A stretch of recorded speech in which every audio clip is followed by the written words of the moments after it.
दोस्तों नमस्कार। स्वागत है आप सभी का प्रज्ञा एजुकेशनल यूट्यूब चैनल पर। मित्रों, रीट भर्ती परीक्षा का प्रश्न पत्र जो सभी चारों पेपर हुए थे, सभी प्रश्न पत्र बोर्ड ने अपनी साइट पर अपलोड कर दिए हैं। उसी प्रश्न पत्र का हल आज मैं आपको करवाने जा रहा हूं।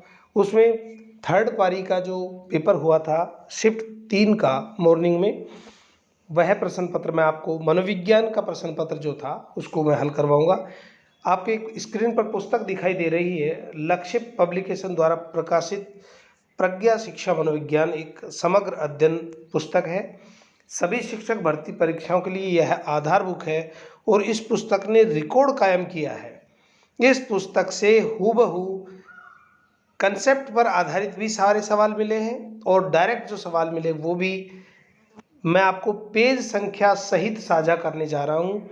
उस पर पेज संख्या मैंने डाल दी है पीडीएफ में, आप उनको चाहे तो मिलान कर सकते हैं, क्योंकि पेज संख्या वही व्यक्ति डालता है जिसमें दम होता है या जिसकी पुस्तक से वास्तव में वो प्रश्न आए हो। दावे तो दोस्तों बहुत करते हैं, लेकिन वास्तविकता कुछ अलग होती है। इसलिए आप से मेरा निवेदन है कि आप निश्चित रूप से इस पुस्तक से मिलान करें। मैं तो ये चाहता हूँ कि आप मिलान करें ताकि आपको भी ये पता पड़े कि इस पुस्तक में कितना बेहतरीन कंटेंट दिया है। यहाँ पर जैसे आपको दिखाई दे रही है 2000 वस्तुनिष्ठ प्रश्न है और यह पुस्तक फर्स्ट ग्रेड, सेकंड ग्रेड और रीट तीनों भर्ती परीक्षाओं के लिए बहुत महत्वपूर्ण है। रीट की मेन भर्ती परीक्षा में 2 टॉपिक नए जोड़े हैं मित्रों, एक शैक्षिक परिदृश्य और दूसरा सूचना तकनीकी। तो मित्रों, जो शैक्षिक परिदृश्य है यहाँ पर आपको दिखाई दे रहा है और एक सूचना तकनीकी, दोनों ही टॉपिक जो है आपकी भर्ती परीक्षा में रीट में मेन परीक्षा के लिए जोड़े गए हैं, जो इस पुस्तक में बिल्कुल दिए गए हैं। इसके बाद फर्स्ट ग्रेड में ऑलरेडी सूचना तकनीकी आईसीटी टॉपिक है और फर्स्ट ग्रेड के सभी कंटेंट बहुत बेहतरीन तरीके से इसमें दिया गया है। ओल्ड क्वेश्चन पेपर 2000 वस्तुनिष्ठ प्रश्नों का भी इसमें संग्रह है। कुल जो संपूर्ण पुस्तक है ये 522 पेज में है। यहाँ पर आपको दिख रहा होगा लेखक परिचय और नीचे जो है फेसबुक आईडी भी दिख रही है और यूट्यूब चैनल का नाम भी आपको दिख ही रहा है, प्रज्ञा एजुकेशनल यूट्यूब चैनल। मित्रों, जिसने भी इस चैनल को सब्सक्राइब नहीं किया है वो सब्सक्राइब कर लें। आगे बहुत सारी अच्छी अच्छी चीज़ें आपके लिए आने वाली है और बेल आइकन को प्रेस कर लें ताकि आगे आपको नोटिफिकेशन इसका प्राप्त हो सके। पेज संख्या 522 मैंने आपको बताई दी। 588 एमआरपी है और मार्केट में ये लगभग 235 से 250 तक आपको अवेलेबल हो जाएगी। लक्ष्य पब्लिकेशन अपने आप में एक बहुत बड़ा पब्लिकेशन है, राजस्थान का माना हुआ पब्लिकेशन है। इससे प्रकाशित होने वाली सभी पुस्तकें बेहतरीन पुस्तकें होती है। यहाँ पर आप स्क्रीन पर देख रहे हो मनु प्रकाशन, जो लक्ष्य पब्लिकेशन का ही का नाम है। तो लक्ष्य की पुस्तकों की अधिक जानकारी के लिए आप इन नंबरों पर संपर्क कर सकते हो, 9829927737। इन नंबरों पर आप कांटेक्ट कर सकते हैं। अनुक्रमणी का मैं आपको यहाँ पर थोड़ा सी साझा कर रहा हूँ। शिक्षा मनोविज्ञान का अर्थ, क्षेत्र, उपयोगिता, यहाँ पर जो अनुक्रमणी का दे रखी है, एक एक बिंदु स्पष्ट किए। यहाँ पर आप विशेष ध्यान रखें, रीट वाले अभ्यर्थी जब मेन परीक्षा की तैयारी करें वो उसमें मनोविज्ञान का महत्व भी जोड़ दिया है, शिक्षा मनोविज्ञान का, तो आप उस टॉपिक को भी जरूर पढ़ के जाइए। यूनिट फर्स्ट भी आपको पढ़नी है। बाल विकास, अधिगम, बुद्धि, व्यक्तिगत विभिन्नताएं, व्यक्तित्व और समायोजन, मनोव्याधि की विकास, बहुत सारे प्रश्न आए इसमें से। मनोव्याधि, डेवलपमेंट ऑफ साइकोपैथोलॉजी, बहुत सारे जानते नहीं, एक नाम पढ़ लिया बस, ऑटिज्म, ध्यान न्यूनता, मानसिक तो आपको कन्फ्यूजन हो जाता है कि इसमें भिन्नता कैसे करें। अभी पूछा हुआ सवाल है, अभी मैं आपको आगे बताऊंगा कि उसमें कैसे अंतर होता है। चिंतन एवं अभिप्रेरणा, शिक्षण के प्रतिमान, शिक्षण अधिगम में कंप्यूटर सूचना तकनीक का उपयोग, सीखने के प्रतिफल, लर्निंग आउटकम, नई शिक्षा नीति भी यहाँ तक कि मैंने इस पुस्तक में अपलोड की थी, डाली है, लेकिन पाठ्यक्रम इसे शामिल नहीं किया गया है। अभी लेटेस्ट लिखी है ये पुस्तक। आत्मसंप्रत्यय, अभिरुचि, अभिक्षमता, अभिवृत्ति, अवधान और आदत, ये सभी टॉपिक इस पुस्तक में डले हुए हैं। राजस्थान का शैक्षिक परिदृश्य और ओल्ड क्वेश्चन पेपर अब तक के जो रीट फर्स्ट ग्रेड और सेकंड ग्रेड में पूछे गए प्रश्न हैं सभी इसमें डाल दिए गए हैं। तैयारी करने वाले अभ्यर्थियों को कैसे पढ़ना है वो इसमें यहाँ पर आपको पेज संख्या में दिखाई दे रहा होगा। इसमें लिखा हुआ है कि आरपीएससी स्कूल व्याख्याता वाले विद्यार्थी यूनिट 1, 2, 3, 4, 6, 9, 10, 13 और ओल्ड क्वेश्चन पेपर आपको पढ़ना है। एनसीएफ और आरटीएस सिलेबस में नहीं है, लेकिन कई बार ऐसा अक्सर देखा गया कि प्रश्न पूछे जाते हैं, तो आप यूनिट 12 और 14 भी पढ़ सकते हैं। सेकंड ग्रेड के विद्यार्थी ये यूनिट पढ़े, रीट वाले अभ्यर्थी ये यूनिट पढ़े, तो यहाँ पर रीट वाले जो अभ्यर्थी हैं इसमें यूनिट 2-3 लिखा हुआ है, तो यहाँ पर यूनिट 1 भी आपको पढ़नी है, जैसे नीचे दिया हुआ है यूनिट 1 और 12 पाठ्यक्रम में नहीं, लेकिन अब मेन परीक्षा के पाठ्यक्रम में शामिल हो गई है 1, तो आपको इसको भी पढ़ना है। अब हम बात करते हैं आपका जो प्रश्न पत्र था साथियों, प्रश्न पत्र शिफ्ट 3 का। तो यहाँ पर स्क्रीन पर आपको ये दिखाई दे रहा होगा, बाल विकास एवं शिक्षा शास्त्र 30 प्रश्न आपके आते हैं। पहला प्रश्न आपका है insightful theory of learning was propounded bye home. तो यहाँ पर अधिगम का अंतर्दृष्टि जो सिद्धांत है किसके द्वारा प्रतिपादित किया गया था? तो अधिगम का अंतर्दृष्टि इनसाइटफुल थ्योरी ऑफ लर्निंग जो सिद्धांत है वो वुल्फगैंग कोहलर के द्वारा प्रतिपादित किया गया था। कोहलर, कोफ्ता, वर्दीमर इसके 3 थे प्रतिपादक, लेकिन यहाँ पर नाम केवल अकेला दिया है, इसलिए राइट आंसर यही होगा। पेज संख्या 130 पर इसका स्पष्ट रूप से उल्लेख है। इजी प्रश्न था, सभी पुस्तकों में ये मिल जाएगा, लेकिन डिफरेंट आपको बताऊंगा कहाँ पर मिलेगा। अधिगम के समस्या समाधान उपागम का अंतिम चरण कौन सा है? मित्रों ये प्रश्न बहुत अच्छा प्रश्न था।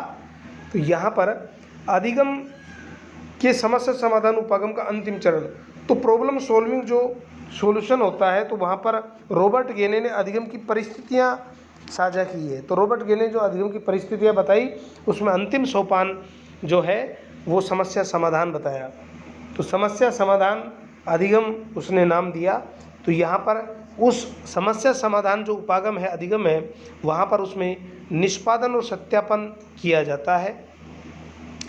अंतिम चरण में निष्पादन और सत्यापन, इसका उल्लेख पेज संख्या 149 पर स्पष्ट है। समायोजन के लिए एक युक्ति के रूप में रक्षात्मक युक्तियों के प्रयोग को मौलिक रूप से किसके द्वारा प्रस्तुत किया गया? तो मित्रों समायोजन की जो रक्षा युक्तियां हैं, समायोजन के लिए एक युक्तियां हैं, उनका प्रयोग मौलिक रूप से किसके द्वारा किया गया था? यहाँ पर आपके सामने है Abraham Maslow, Sigmund Freud, Carl Rogers और जीन पियाजे। तो रक्षात्मक युक्तियों का प्रयोग सिगमंड फ्राइड ने किया था, अचेतन मन का इन्होंने अध्ययन किया था। नेक्स्ट है निम्नलिखित में से कौन सा थॉर्नडाइक के सीखने के नियमों का हिस्सा नहीं है? तो तत्परता का नियम, अभ्यास का नियम और प्रभाव का नियम, ये इन्होंने 3 प्रमुख नियम प्रतिपादित किए। साहचर्य का जो नियम है, ये नियम साहचर्य पर जो कार्य किया वो पावलोव ने किया था। नेक्स्ट निम्नलिखित में से कौन सा कक्षा में सीखने को प्रभावित करने वाला मनोवैज्ञानिक कारक है? तो मित्रों ये बेसिक प्रश्न था। अगर आप अधिगम से संबंधित जो कंसेप्ट पढ़ते हो पुस्तक से, तो वहाँ पर वैसे मैंने डायरेक्ट इसके पेज संख्या नहीं, निश्चित रूप से आपको इसका उत्तर आप दे सकते हो। यहाँ पर पेज संख्या में जो अधिगम को प्रभावित करने वाले जो फैक्टर हैं, वहाँ पर मैंने इसको स्पष्ट रूप से दे रखा है फैक्टर में, तो वहाँ पर आपको समझ आ जाएगा। उस आधार पर इसका उत्तर बहुत अच्छे ढंग से दे दिया होगा जिन्होंने प्रज्ञा पुस्तक पढ़ी है। यहाँ पर देखें, स्वास्थ्य, उम्र, जेंडर, परिपक्वता का स्तर, अभिप्रेरणात्मक और संवेगात्मक अवस्था, विषय वस्तु की अर्थपूर्णता। निम्नलिखित में से कौन सा कक्षा में सीखने को प्रभावित करने वाला मनोवैज्ञानिक कारक है? तो अधिगम को प्रभावित करने वाला मनोवैज्ञानिक कारक कौन सा है? तो मनोवैज्ञानिक कारक जो है अभिप्रेरणात्मक एवं संवेगात्मक अवस्था होती है, जो मनोवैज्ञानिक कारक के अंतर्गत आती है। इसका अधिगम को प्रभावित करने वाले फैक्टर में ये दिया हुआ है। पेज संख्या में डालना यहाँ पर भूल भी गए एक तरीके से, तो आप इसको देख सकते हैं। यहाँ पर नेक्स्ट क्वेश्चन है हमारा question number 6। Dwight W Allen के द्वारा कौन सी शिक्षण अधिगम विधि प्रस्तुत की गई? तो एलन और कीथ महोदय ने एक सूक्ष्म शिक्षण विधि प्रस्तुत की थी जिसका नाम माइक्रो टीचिंग है। नेक्स्ट क्वेश्चन है अभिप्रेरणात्मक चक्र। ये शिक्षण विधियों में से प्रश्न था सूक्ष्म शिक्षण का, माइक्रो टीचिंग का। अभिप्रेरणात्मक चक्र के 3 महत्वपूर्ण घटक कौन से? मित्रों ये जो प्रश्न है अभिप्रेरणात्मक चक्र के 3 घटक, ये आपको स्पष्ट रूप से एनडीआई के रूप में आपको प्रज्ञा पुस्तक में मिलेंगे। आवश्यकता, सबसे पहले नीड्स होती है, डी का मतलब ड्राइव, चालक, प्रणोद या अंतर्नोद, और तीसरा प्रोत्साहन होता है। पेज संख्या 255 पर इसका उल्लेख है। नेक्स्ट क्वेश्चन है क्वेश्चन नंबर 8। निम्नलिखित में से या निम्न में से कौन सा बाह्य अभिप्रेरणा का उदाहरण है? तो मित्रों बाह्य जो अभिप्रेरणा है, उपलब्धि की आवश्यकता, ये बाह्य अभिप्रेरणा है। नीड्स फॉर अचीवमेंट, व्यक्ति उपलब्धि प्राप्त करना चाहता है तो समाज में देख करके वो प्राप्त करना चाहता है, तो बाह्य अभिप्रेरणा का जो उदाहरण होगा वो उपलब्धि की आवश्यकता होगा। इसका उल्लेख पेज संख्या 263 पर स्पष्ट रूप से अंकित है। नेक्स्ट है, निम्न में से कौन सा शिक्षण के स्तरों के आधार पर शिक्षण का प्रकार नहीं है। तो स्तर की दृष्टि से 3 प्रकार के शिक्षण होते हैं, स्मृति स्तर का शिक्षण, बोध स्तर का शिक्षण और चिंतन स्तर का शिक्षण होता है। इसका स्पष्ट रूप से, क्लियर रूप से, डायरेक्ट सीधा सवाल प्रज्ञा पुस्तक से है, पेज संख्या 389 पर। नेक्स्ट क्वेश्चन है क्वेश्चन नंबर 10, राष्ट्रीय पाठ्यचर्या रूपरेखा को किस वर्ष में प्रस्तावित किया गया था। एनसीएफ को राष्ट्रीय पाठ्यचर्या जो रूपरेखा है किस वर्ष प्रस्तावित हुआ, सीधा सवाल था, सभी जगह आपको मिल जाएगा, एनसीएफ 2005, 391 पर है। नेक्स्ट क्वेश्चन है, आकलन का कौन सा प्रकार शिक्षण अधिगम प्रक्रिया से संबंधित नहीं है। तो मित्रों, जो आकलन किया जाता है उस आकलन में असेसमेंट जो होता है, आकलन जो होता है, एक रचनात्मक आकलन, एक निर्माणात्मक आकलन, ये समेटिव असेसमेंट और फॉर्मेटिव असेसमेंट किया जाता है। एक तो पढ़ाने के दौरान होता है, पढ़ाने के बाद होता है। तो यहाँ पर जो पूछा गया है, आकलन में निम्न में से कौन सा अधिगम प्रक्रिया से संबंधित नहीं है, तो उपलब्धि परीक्षण भी होता है। आकलन, उपलब्धि परीक्षण से ही बच्चों का आकलन किया जाता है। सतत रूप से बच्चों का सीसी के अंतर्गत आकलन होता है। नैदानिक परीक्षण के द्वारा कारणों का पता लगाया जाता है। लेकिन उपचारात्मक जो शिक्षण होता है साथियों, वो सबसे अंतिम में होता है, जब व्यक्ति के कारणों का पता लगा लिया जाता है, नैदानिक परीक्षण कर लिया जाता है, उपलब्धि बच्चे की ज्ञात कर ली जाती है। जब कोई कमी रह जाती है उसको पूरा करने के लिए कौन सी परीक्षा का आयोजन करेंगे, उपचारात्मक शिक्षण का। तो यहाँ पर नहीं पूछा था, तो आपका हो जाएगा उपचारात्मक शिक्षण। नेक्स्ट है क्वेश्चन नंबर 12, क्रियात्मक अनुसंधान का प्रमुख उद्देश्य है।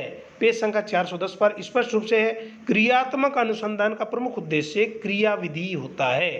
क्रियाविधि यानी कार्य को परिणित करना, कार्य को सफल बनाना, यहाँ पर क्रियाविधि आपका राइट आंसर होगा।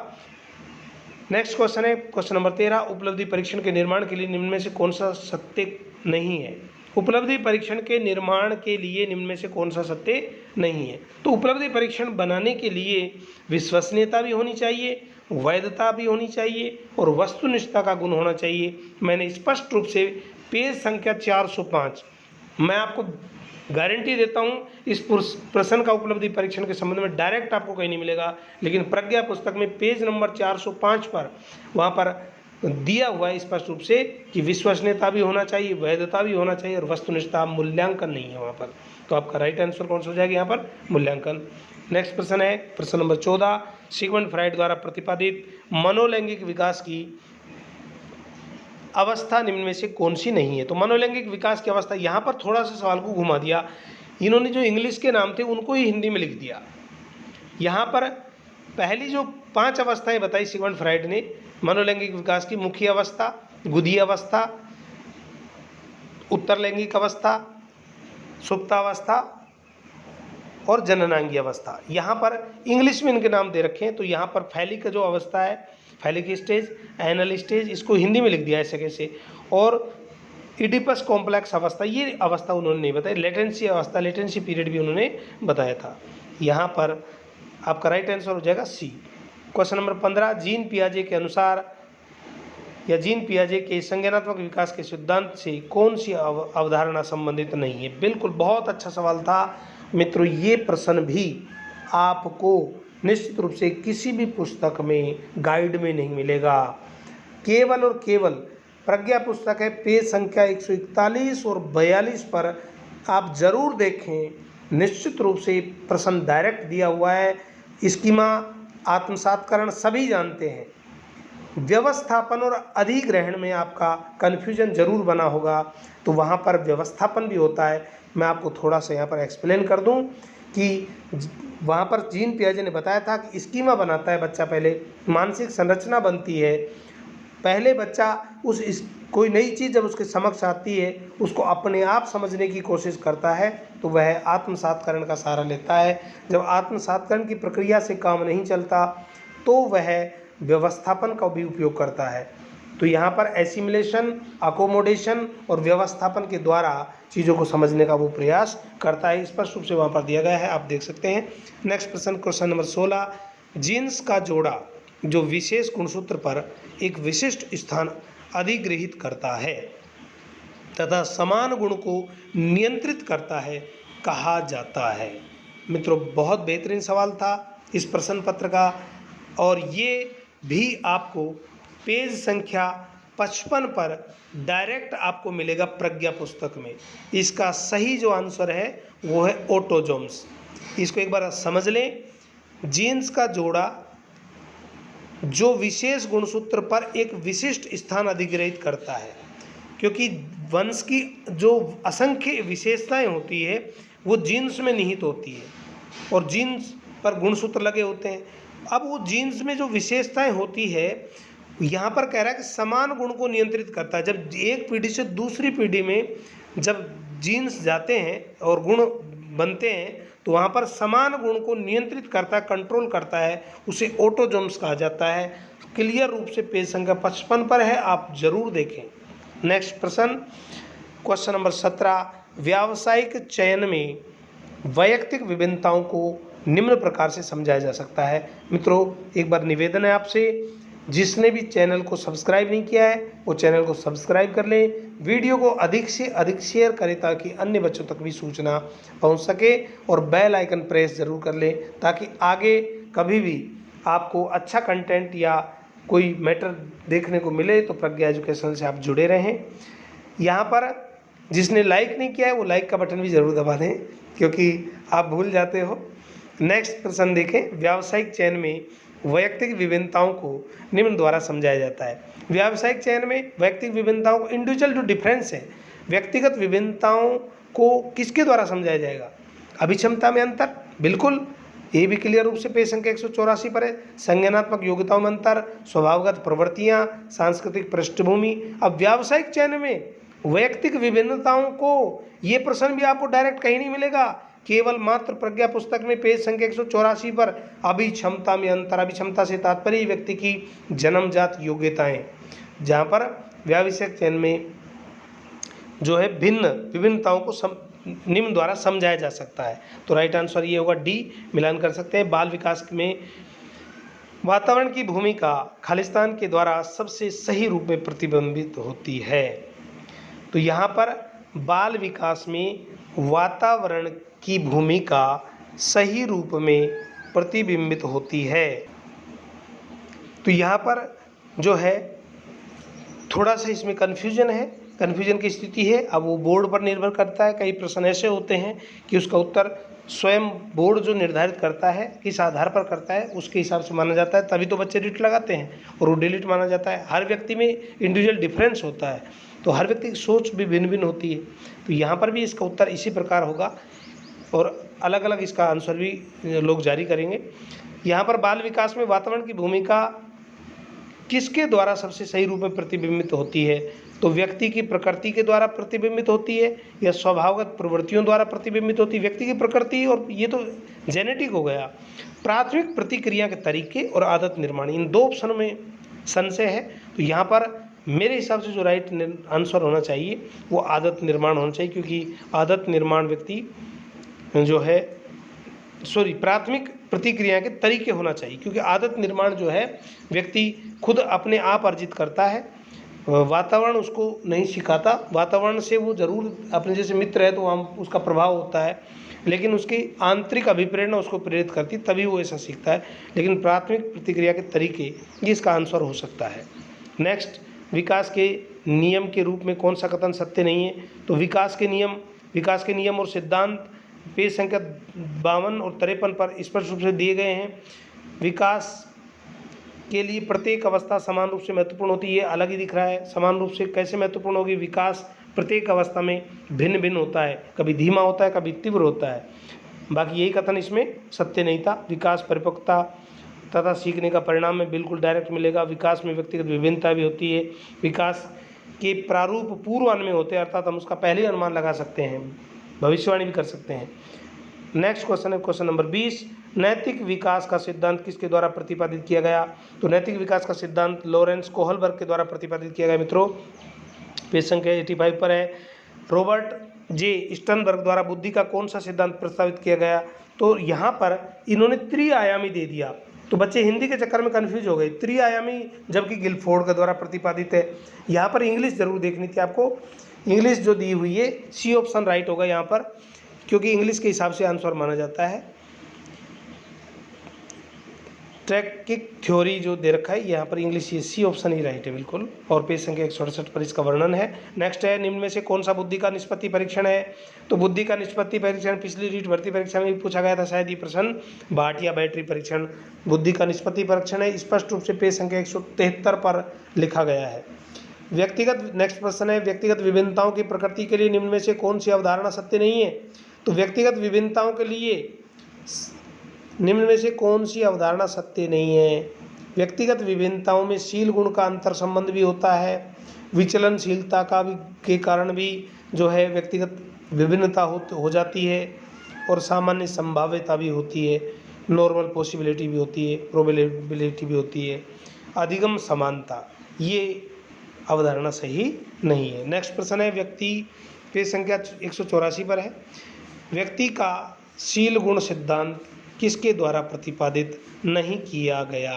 तो मित्रों व्यक्तित्व का शील गुण जो सिद्धांत है, आप दो पर तो पहुंच गए होंगे, रेमंड कैटल और गॉर्डन आलपोर्ट, दोनों ने ही शील गुण सिद्धांत दिया। एक विद्वान और थे हैंस आइंजैक, इसने भी व्यक्तित्व के संबंध में प्रश्नावली तैयार की थी। तो यहाँ पर भी शील गुण के संबंध में इन्होंने भी कार्य किए। आपका राइट आंसर हो जाएगा पॉल कॉस्ट व रॉबर्ट मैक्रे। पेज नंबर 218 पर प्रज्ञा पुस्तक में इसका क्लियरली दिया गया है। नेक्स्ट क्वेश्चन, क्वेश्चन नंबर 25, कौन सा व्यक्तित्व, क्वेश्चन नंबर 25 है, कौन सा व्यक्तित्व परीक्षण नैदानिक निदान के लिए वैध है? तो नैदानिक का मतलब होता है कारणों का पता लगाने के लिए। तो मित्रों कारणों का जब पता लगाएंगे, व्यक्तित्व के सारे परीक्षण है ये, MMPI परीक्षण भी है, हाथवे और मैकेले ने इसको विकसित किया था। 16 PF प्रश्नावली कैटल की भी है, EPQ EPCS ये प्रश्नावली भी ये भी तैयार की थी, ये भी व्यक्तित्व से संबंधित है। लेकिन TAT भी व्यक्तित्व से संबंधित है, लेकिन पूछ क्या रहा है, व्यक्तित्व परीक्षण नैदानिक निदान के लिए वैध है। तो नैदानिक निदान के लिए कारणों का पता लगाने के लिए TAT परीक्षण जो होता है, आत्मबोध परीक्षण, संप्रत्यक्ष परीक्षण कहते हैं, थेमेटिक एप्रिसिएशन टेस्ट कहते हैं, चित्र दिखाए जाते हैं और चित्र के आधार पर कहानी लिखने को कहा जाता है, अचेतन मन को इससे ज्ञात किया जाता है। तो यहाँ पर राइट आंसर आपका होगा TAT। नेक्स्ट है, कुसमाजन का कौन सा तत्व विशेष रूप से निर्णय लेने से संबंधित है? तो कुसमाजन का कौन सा तत्व निर्णय लेने से संबंधित है? तनाव, कुंठा, चिंता। अब व्यक्ति को तनाव हो जाता है, चिंता हो जाती है, सारे कुसमाजन के कारण मानसिक विकार उत्पन्न होते हैं। द्वंद्व जो है अनिर्णयात्मक स्थिति होती है, लेकिन वहाँ पर द्वंद्व में ही निर्णय लिया जाता है, प्रत्यक्ष रूप से निर्णय लिया जाता है। तो राइट आंसर होना चाहिए द्वंद्व, पेज संख्या 212 पर दिया गया है। JP गिलफोर्ड के अनुसार सृजनात्मक बालकों की विशेषता कौन सी नहीं है? सृजनात्मक बालकों में चिंतन में लचीलापन भी होता है, चिंतन में मौलिकता का गुण भी होना चाहिए, और समस्या के बहुविध उत्तर भी होने चाहिए, मल्टीपल सॉल्यूशन ऑफ प्रॉब्लम, विभिन्न प्रकार से डाइवर्जेंट थिंकिंग होती है, लेकिन चिंतन में समानुभूति ये इसमें गुण नहीं होता। नेक्स्ट, ट्राइसोमी 21 को कहा जाता है। मित्रों ये प्रश्न आपके लिए बिल्कुल नया होगा, लेकिन प्रज्ञा पुस्तक में पेज संख्या 89 पर इसका साफ साफ दे रखा है, डाउन सिंड्रोम संलक्षण, डाउन संलक्षण, और इसका ये जन्मजात रोग होता है, और यहाँ पर गुणसूत्रों के गड़बड़ी से ये आपके रोग उत्पन्न होता है। तो इसका क्लियरली यहाँ पर दिया गया, आप देख सकते हैं पेज संख्या 89 पर। नेक्स्ट क्वेश्चन है, प्रतिभाशाली बालकों की शिक्षा के लिए कौन सा उपाय प्रासंगिक नहीं है? तो प्रतिभाशाली बालकों के लिए कौन सा उपाय प्रासंगिक नहीं है? उपचारात्मक अध्यापन, पाठ्यक्रम की समृद्धि, श्रेणी उन्नति और विशेष कक्षाएं। तो मित्रों पाठ्यक्रम की समृद्धि भी हो, यानी कि इंटेलिजेंट बच्चा उसको अच्छे से पढ़ सकता है, श्रेणी उन्नति भी हो, और विशेष कक्षा भी जो है प्रतिभाशाली बालकों के लिए लगनी चाहिए, क्योंकि कमज़ोर या सामान्य बच्चों के साथ वो संतुष्ट नहीं हो पाता। लेकिन उपचारात्मक शिक्षण, रिमेडियल जो क्लास होती है कमज़ोर बच्चों की होती है, इसलिए कमज़ोर बच्चों को एक धारा प्रवाह के तहत उनके समान स्तर पर, अन्य बच्चों के समान स्तर पर लाने के लिए उपचारात्मक शिक्षण किया जाता है। तो यहाँ पर राइट आंसर आपका उपचारात्मक शिक्षण होगा।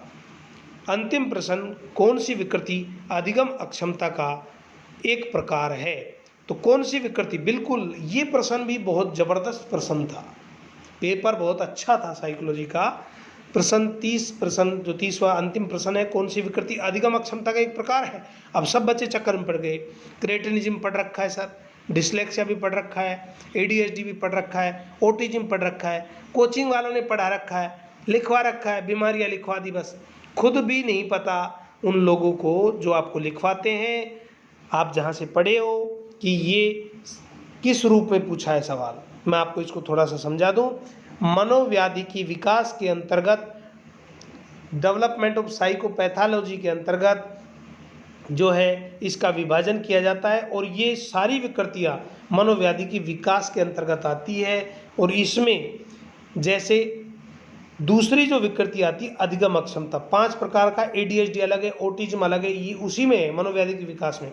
मैंने सारणी बना करके 233 पेज पर स्पष्ट रूप से दे रखा है। वहाँ पर जो है डिस्लेक्सिया, वहाँ पर दे रखा है अधिगम अक्षमता या असमर्थता।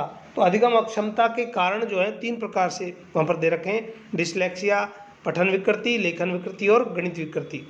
तो इस प्रकार वहाँ पर विकृति दे रखी है, जो आपका राइट आंसर होगा डिस्लेक्सिया। तो मित्रों, जिसने भी चैनल को सब्सक्राइब नहीं किया है वो सब्सक्राइब करें, बेल आइकन प्रेस करें। पुस्तक प्रज्ञा शिक्षा मनोविज्ञान फर्स्ट ग्रेड, सेकंड ग्रेड और रीट के लिए आगे मेन परीक्षा के लिए मील का पत्थर साबित होगी, आशा और विश्वास मैं करता हूँ। आप जब भी मार्केट जाएं तो इस पुस्तक को ज़रूर देखें, खरीदे नहीं खरीदे आपकी स्वेच्छा पर निर्भर है, लेकिन आप पुस्तक से जो मैंने पेज संख्या भेजी मिलान कर सकते हो, आपको अच्छी लगेगी तो आप ज़रूर खरीद कर लाएं, आपके लिए मील का पत्थर साबित होगी। और चैनल को सब्सक्राइब करें, बेल आइकन प्रेस करें, वीडियो को अधिक से अधिक शेयर करें, लाइक करें। Thank you, have a nice day.